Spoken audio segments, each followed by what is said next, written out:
Hello everyone, welcome back to my channel. My name is Felicia and I'm the author of my book. It is called My Unheard Voice by Felicia Perez. It is about my 7 years of childhood sexual abuse at the hands of my stepfather. So if you've watched any of my earlier videos, I have talked about chapter 1, and then I also talked about chapter 2. Today I'm going to be talking about chapter 3. Chapter 3 is my earlier years, so ages about 4 until I was 8. So it kind of describes the grooming process, and and the time when my abuse started.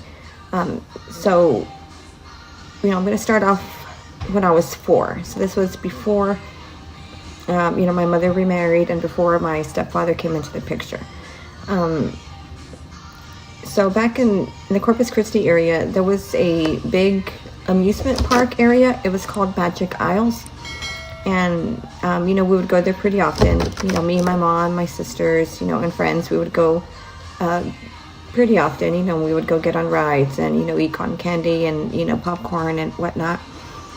So we went one weekend, and my sister was about to get on the bumper cars. And my mother was going to go, get some more tickets so we can get on some more rides. Well, I was going to stay with my sister, and then I said, well, no, let me go with mom instead. So I followed my mom, and I got lost. It was crowded, there was way too many people, and I couldn't find where she had gone. So I was freaking out, I was panicking, I was scared, and I kept looking for her. I kept looking everywhere, just randomly looking at everyone's faces and, hysterically looking for her, and I couldn't find her. That's when a woman came up to me and asked me if I was lost. I was always told not to talk to strangers, not to, engage with strangers, so I pretty much ignored her and continued walking. Then she came up to me and she grabbed my hand and she said that she was going to take me up to the front where the security office is, so we could find my mother. So that's what we did, and I ended up sitting in front by the gate, by the security station. I would say about a couple of hours, looking at every woman that passed by, looking for my mom and looking for my sister, and I never saw them. So I was there, I would say probably a couple of hours. And then that's when I heard her voice say, "Felicia, is that you? I've been looking all over the place for you." And I, ran off to go hug her, and I said, "Yes, I've been so scared. I've been looking for you. I was worried that you were looking for me and you couldn't find me." And she was scared. She was crying. She was freaking out just like I was. So, we got some popcorn, I got some cotton candy, and we enjoyed the rest of the day. We got on some rides and stuff, but the fear of me getting lost kind of stuck with me, I guess, forever. So let's fast forward a little bit. So now I'm 5, and my mom remarried. That's when she married my stepdad. And, I lived with my father full-time. I did not live with my mother full-time. Just want to make sure that's clarified. So she would pick me up during, the summers and holidays, some weekends, and I would go and spend that time with her. So this was the summer before I started kindergarten. And she picked me up. They lived in the Galveston area. And I was excited to go because it was way different than the small town, where I lived with my dad. There were more things to do, in the Galveston area. There were, a lot of different fun things to do. And my mom loved, to go out and loves to go out to eat and, loves to do things. So I was excited to go. When I met my stepdad, I liked him. He was kind to me. He was nice. He told me that he was my new father and that he wanted to love me. And, he wanted me to love him. So I liked him. He carried me, he hugged me. He liked to cuddle on the couch and watch TV, which I liked. I liked the attention. I liked it because I didn't get that attention with my dad. I don't think I ever laid on the couch and cuddled with my dad. So I didn't even know that it was abnormal. I thought, he's a nice guy. He's a nice man, and he wants to be good to me. So by the end of the summer, things had completely changed.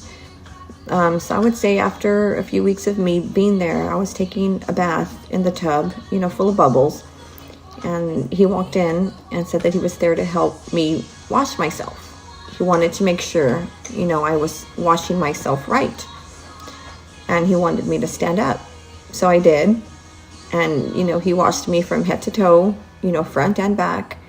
And he said that I was a very good girl. And then he left the room. Okay, so a little bit later is when things started changing. He started fondling me above, over my clothes. And, he would say that it felt nice and he likes the way it feels. And then, before the summer ended, things were way different. He was, touching me, underneath my clothes. He was touching me, on my privates. He was sticking his fingers inside of me. And, it was way different. And it hurt, but I didn't know it was wrong. I didn't know it was not supposed to be happening. So I never said anything. But I kind of got used to waiting up for him every night because I knew he was going to come in. So I would have the door closed to the room where I would stay in.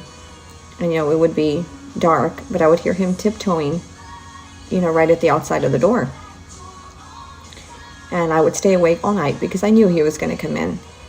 And I would rather be awake when he came in than to actually be asleep and, not, let him catch me off guard.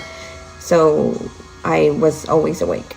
So I would lay awake in bed, just waiting. Some days he didn't show up, and that surprised me. But most days he did. And so he would come in. As soon as he would open the door, you could smell the cigarettes on his breath. If he had been drinking, you could smell the alcohol in his breath. And he would sit at the side of my bed, and he would whisper to me, saying, "I'm ready now. It's time for a little playtime." And I would ignore him. I would pretend like I was asleep. I would pretend like I didn't hear him. My eyes were closed, and I was as still as a board. I would pretend to be asleep. And he would begin by touching me. He would begin by kissing my face, from my nose all the way down to my chin. And I was a baby. I was a little girl. So, of course, my face was small. So he would try to stick his tongue inside of my mouth, and I would seal my lips as tight as I could. Just the smell of him grossed me out, and I would seal my lips as tight as I could, but I was never strong enough. My lips just weren't strong enough, and he would still get his tongue inside of my mouth. And then he would, grab my hand and place it on his penis, which was always erect, and he would put his hand over my hand and make me go up and down on his penis. And I was a baby, and I was 5 or 6, I was little. And, this went on, for a long time. It went on for years. But on the days when I would, fight him, or, if I would pull my hand away, he would just grab my hand tighter. And, he would put his fingers inside of me harder, which hurt. It hurt. So I stopped fighting after a while because I knew it was just going to be worse on me if I did. So it was easier just to do what he wanted and then, let it be over instead of, fighting him and then making it worse on myself. So that went on, throughout the summer. And then I came back, with my dad during school time. That's the year I started kindergarten. And my grandfather used to drop me off at school.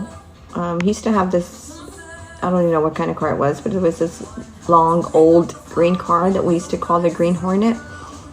And he would drop me off at school, and I would chase his car in the mornings. I would run and chase his car, begging for him to come back and pick me up. But none of the other kids did that. The other kids would laugh at me, wondering why I was chasing his car. It was just school. It wasn't that big of a deal. They were excited to be there, but I wasn't. I was terrified. And I would chase his car and cry every single morning. I would cry for my mom. I would cry for him to pick me up. I would cry, for anything to, stop me from having to be there. And the teacher never questioned it. She said it was just social anxiety. It's normal. I'm just a kindergartner starting school, so it's nothing to worry about. So my grandfather didn't, he didn't worry about it. And this went on my whole kindergarten year. So you would think that like maybe after a few months, they would start wondering why I'm behaving this way and why I'm, so scared, to be at school. Or, you would think that they would have started looking into it, why I had so much anxiety.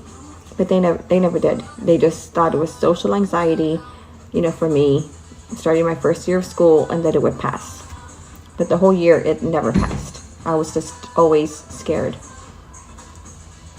So the third chapter, goes in a lot deeper into, from the age 4 until 8.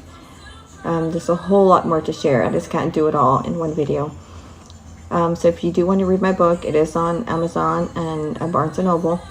It's also available in Kindle Unlimited.